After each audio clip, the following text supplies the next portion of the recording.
Get ready for some tech talk over coffee, where we filter through the latest digital tech one sip at a time.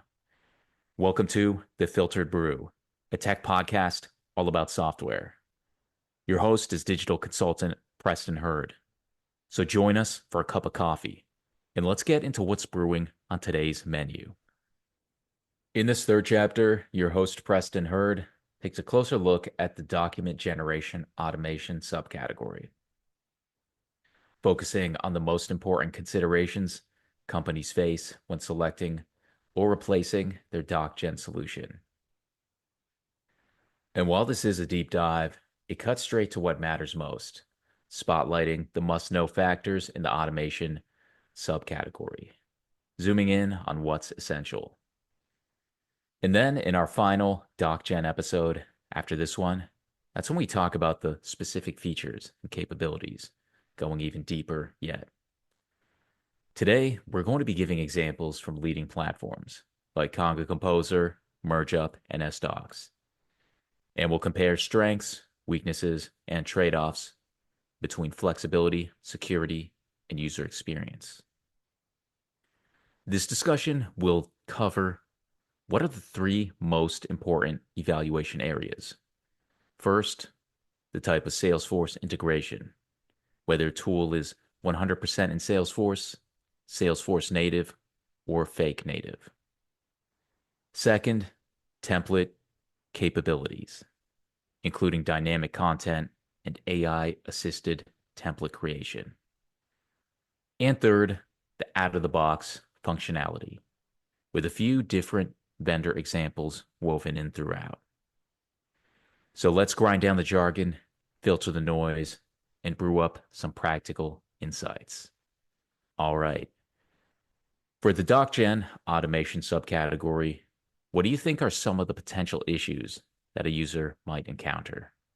Yeah, that's another good thing for us to look at and talk about. I think, if you're a company, you're looking to get a DocGen solution, you kind of understand the categories now, you've heard some use cases, but what are the issues? And I wouldn't even necessarily call them issues. I'd say strengths and weaknesses. We looked at a lot of different vendors in all these different categories.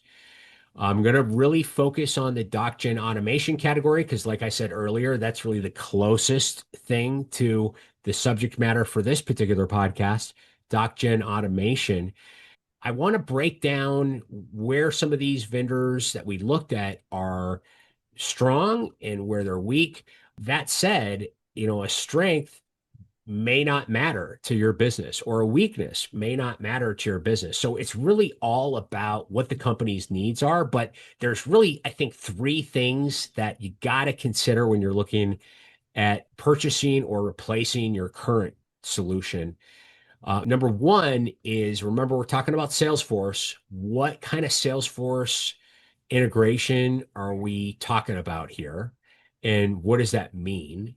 Is it native? Is it fully native? Is it fake native? What is it? Everybody says that they're native within Salesforce, but are they really? I think you also, as a second thing that you got to look at, got to consider template capabilities. There's a lot that goes into templates. There's AI, for example, that can streamline template creation, if that's important to you. There's dynamic content that can go into templates from Salesforce. So there's a lot of things beyond just like a Word doc template or something you might Google and find as a template online. And then the third component that I think you got to consider is just what's out of the box. What's the features, capabilities that are standard that come right out of the box for the different vendors. Can you explain a bit more about the different Salesforce integrations? Sure. So let's talk about the different types, different ways that you can integrate with Salesforce, and then let's use some examples of some of the vendors that we looked at. So first of all, I'd like to call it 100% in Salesforce. So these solutions never leave Salesforce in the whole DocGen transaction. And this is the most secure version of software, but it also, because of that security, has the most limitations in usually, these limitations are related to things like the file size, the ability to access data through different queries, any really ability to do anything complicated or really customized with templates and the document formatting. So that's a drawback that goes with it. But for a company that's looking for high security, maybe that's more important. Let's call the next category Salesforce native. These solutions are built specifically for Salesforce. The setup process is done within Salesforce using Salesforce records and metadata in order to define templates and metadata related templates. And the DocGen transactions are executed on an external server. So these what I would consider would be the most balanced solutions that offer the most flexibility. But also, they do offer security for metadata and also the best Salesforce user experience. So that's kind of like the happy medium, if you will. And then there's fake native. These solutions are built to store metadata and templates completely outside of Salesforce.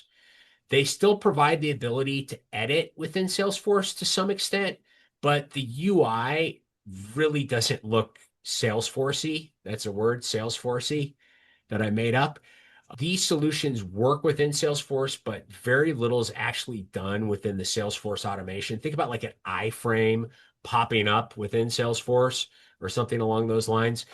Technically, they're the most flexible for a company to do whatever they want outside of Salesforce, but it removes the flexibility from the developer since the metadata and templates are stored on these external data systems. So, what does that mean for real companies? So, I looked at multiple companies and I looked at the leaders in the space. I looked at some new innovative cutting edge companies that are coming into the space with AI. And so let's look at a few of those. Conga Composer, the number one player in this space. Their Salesforce integration is natively integrated within Salesforce objects and reports, but it requires external account setup and it's more complex than the initial configuration of most of its competitors. So even though they're the biggest player in the space, that's my take on Conga. Another one that we looked at has some really emerging AI technology, which we'll get into later. But let's look at their Salesforce integration, MergeUp. MergeUp is fully Salesforce native with modern Lightning interface. And that's important, Salesforce Lightning interface. And then S-Docs. S-Docs is 100% built on Salesforce with no external servers. And that's great in that it offers fast setup and strong security, but it's built on Visual Force tech and it's less modern UI than like a Lightning interface. So that's the Salesforce integration side. I picked a few vendors. We'll talk more about them as it relates to the other things. So let's dive into that next. Thanks, Preston. That very much demonstrates how there's much more to this than simply downloading the app off of Salesforce, and how automation is very much a bigger topic than one would think. And our next topic, DocGen features and capabilities, is going to really expand on this even more. Thanks so much for listening to this episode of the Filtered Brew podcast. We hope you enjoyed the conversation and took away some insights that you can apply to your own digital strategy. Be sure to visit thefilteredbrew.com. It's the place to go for tech consulting insights, where you can find more episodes, resources, and updates from the team. If you liked what you heard, don't forget to follow, rate, and share the show. It really helps us grow and reach more listeners like you. This has been the Filtered Brew podcast, where conversations are crafted, refined, and brewed to perfection. Until next time, stay curious and caffeinated, and visit thefilteredbrew.com.